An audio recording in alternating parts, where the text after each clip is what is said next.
Շնորհակալություն։ Նախ ես գործընկերներին եւ ձեզ պարոն Սարգսյան եւ փոխնախարարին մի հարց ունեմ, անընդհատ որ կրկնում են կրկնակի ստուգումից հրաժարվելու փաստը, ես անկեղծ չեմ հասկանում ինչի վրա հիմնված այդ պնդումը, որովհետեւ իմ տղան 1 ամսից պետք է զինծառայության մեկնի, վերջին 1 տարվա մեջ 3 անգամ ստուգում է անցել, այն պայմանում, երբ որ ոչ մի գանգատ չի հայտնել։ Ես չեմ պատկերացնում գանգատ հայտնելու դեպքում ոնց կարող է չլինի, վերջինն էլ 3 անցել ստուգումը, չեմ պատկերացնում ոնց եք ասում մի անգամ արում եւ հրաժարվում է, վերջին 1 տարվա մեջ երեխան 3 անգամ բույս ստուգում անցել։ Եվ այդ բոլոր ստուգումներն ուղարկվել են Պաշտպանության նախարարություն։ Երկրորդը, չկրկնվելով սոցիալական անհավասարության մասին գործընկերների հնչեցրած կարծիքին, պիտի ասեմ, որ եթե գործընկերոջս Հայկի նախագծի հետ անհամերաշխ եմ եւ խնդիրներ եմ տեսնում, կառավարության առաջարկած քվոտավորման հետ կտրականապես դեմ եմ, որտեղ դա ոչ միայն անարդարություն, դա խոր անարդարություն եւ անհավասարություն, բազմաթիվ վեճերի, բողոքարկումների եւ լուրջ խնդիրների արդյունք է բերելու։ Բայց ես մի կարևոր հարց ունեմ ձեզ, իմ գործընկերոջ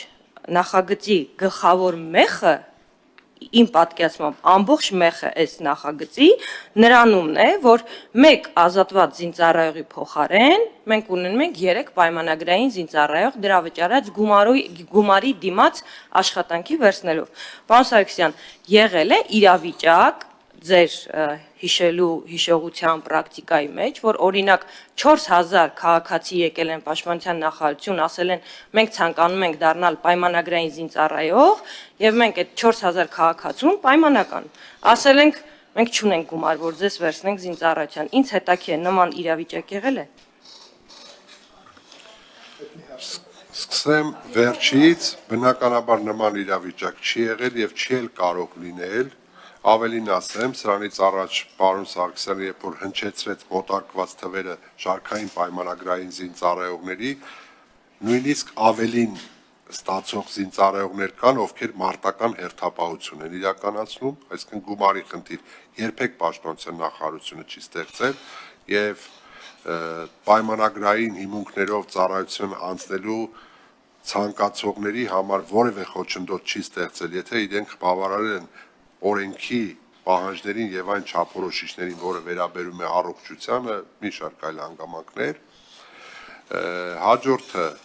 ինչ վերաբերում է քրեական պատասխանատվություն սահմանելուն այն դեպքերում, երբ որ անձը հրաժարվում է փորձաքննության ենթարկվելուց կամ փորձանմուշ ներկայացնելուց, սա վերաբերվում է ըստ ինձ այն դեպքերին, նաեւ քննարկումների արդյունքում, երբ որ անձի վերաբերյալ արդեն իսկ կայացվել է որոշում, որով ինքը ճանաչվել է կամ ոչ պիտանի կամ տարկետում եւ արկա են եղել բավարար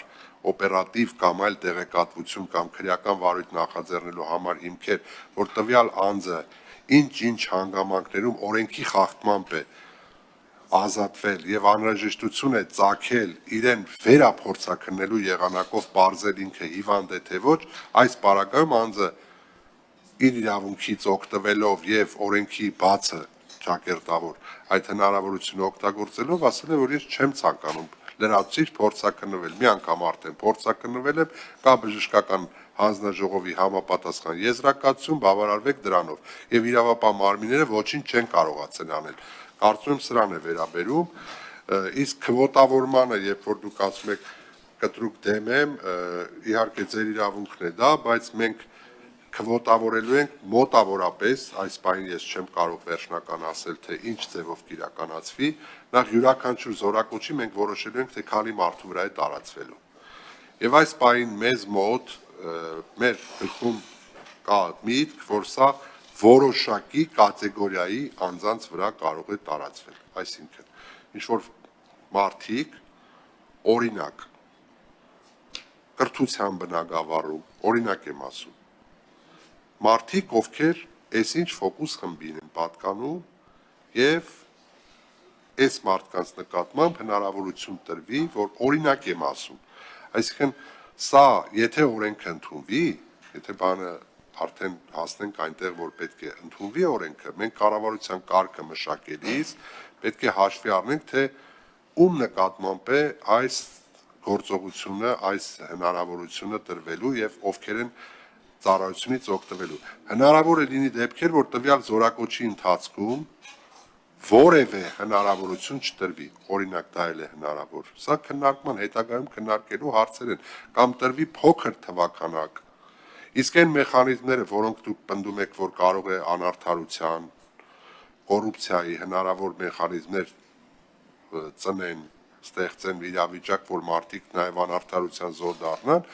դրա համար էլ մենք պետք է աշխատենք, օրինակի էլի կրկին դարձյալ ես օրինակը բերեմ,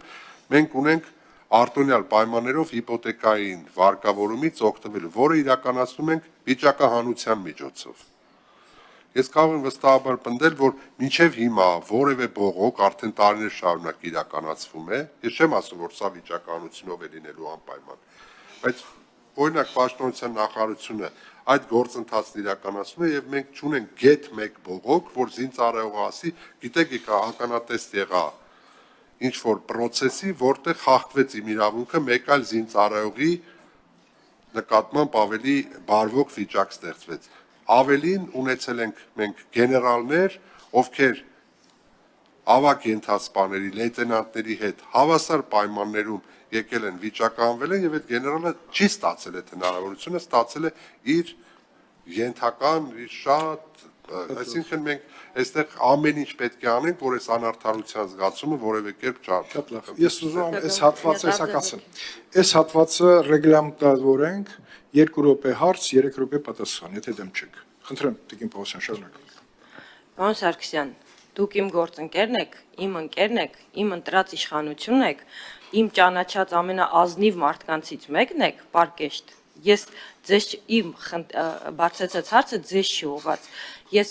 մի պահ անգամ ձեր վիճակակատած վիճակահանությունը չեմ դրում վիճարկման տակ կամ ասում դա այդպես չի, բայց քվոտավորումը ինչ տարբերակով էլ որ արվի, դա խորը անարդարության զգացողություն է առաջացնում։ Ես հասկանում եմ ինչի եք դուք դա անում։ Ես հասկանում եմ, որ որոշակի քանակ եք ուզում սահմանել, բայց այս պարագայում էլ արդեն գործընկերոջ վերած նախագիծը անիմաստ է դառնում։ Այսինքն, եթե տարեկան ընդամենը 10 հոգի է կարողանալու օգտվի դրանից, օրենքի նախագիծը անիմաստ է, որովհետև այդ 240 միլիոնը ոչինչ չի փոխելու պետական բյուջեում, զինծառայողների շատ կարևոր էր որ դուք ասիք որ մենք չենք ունեցել նման իրավիճակ որ մարդիկ գան ասեն ուզում ենք պայմանագրային զինծառայող դառնալ մենք էլ ասենք վայ ինչ լավ է բայց մենք գումար չունենք չկա տենց բան հետեւաբար մենք չունենք նաև գործընկերների ասած այդ ռեսուրսը մենք չենք տեսնում այդ մարդկանց որոնք հերթ են կանգնել պայմանագրային զինծառայող դառնալու թեթևացնելու ժամկետայինների բեռը մենք էլ ասում ենք գիտեք ընկերներ գումար չունենք այ հեսա հենց գումար անենք չունենք մենք այդ ռեսուրսը կամ այդ ցանկությունը չունենք եւ պետք է ասեմ պարոն Ալեքսանյանը ասաց ամեն հարցի խոսքի հետ համաձայն եմ որովհետեւ Եթե մենք ուզում ենք չգնան երկրի, չբացակայեն, չփախնեն բանակից, միայն դա մի ճանապարհ կա գրավչությունը բարձրացնելու, նվազեցնելու այնտեղ ռիսկերը, որը տեսնում է ծնողը երեխայի համար, տալ այնպիսի արտոնություններ, որ ես ասեմ, իմ տղան ընդունվել է դեկտեմբերին Ճապոնիայի պոլիտեխնիկական համալսարանը, երեխու IQ-ն 140 է, ամենաբարձր գնահատականները ստացել, որոշում է կայացրել, որ ինքը հիմա գնում է բանակ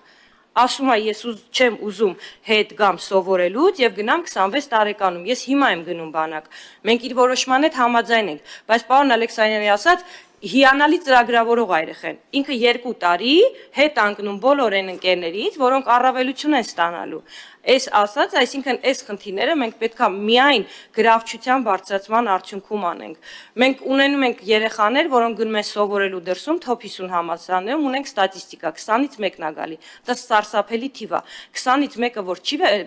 վերադառնում այն 19-ը չեն գալիս, 19-ի հետ գնում են նաև իրենց ընտանիքները։ Ես պարոն նախարարին եմ առաջարկարել, եկեք top 100-ում սովորած բոլոր երեխաներին, ասենք 5 տարի աշխատի երկրում ազատվում է զինվորական ծառայությունից։ Իր ընտանիքը կմնա այստեղ։ Ինքը մեր հնանկը զարգացնի, գումար կանի,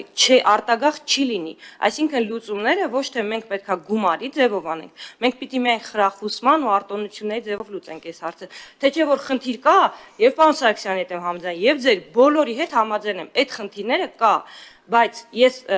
տարիներ շարունակ Հայկի հետ աշխատելով ասել եմ ամեն ինչի հետ որ դու ասում ես համաձայն եմ, բայց սա չի լուծման տարբերակ այդ խնդիրն է, սա միայն խորացնելու է կոռուպցիան, թանկացնելու է,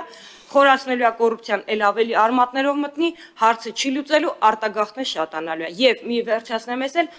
Երբ որ մենք ասում ենք, որ 70%-ը չի ծառայում, պարոն Սարգսյանն ասում է 30-ն է ծառայում, վստահեցնում եմ ձեզ, 70-ի թիվը չի կրճատվելու, 30-ից են կորուստ ունենալու։ Այսինքն այն մարդիկ, ովքեր շանս են տենալու, օրինական ասելու, մի հատ էլ ասելու, գնացեք կպեք ձեր գործերին, ես վճարել եմ, օրինական ազատվել եմ, մենք կորուստ այդ 30% ենք ունենալու։ Այն 70-ն իր որոշումը կայացրել է, չի ծառայելու արդեն, ցավոք։ Շնորհակալություն Տիկին Պողոսյան։ Չմոռանաք հավանել տեսանյութը եւ բաժանորդագրվել Civic AM-ի YouTube-յան էջին։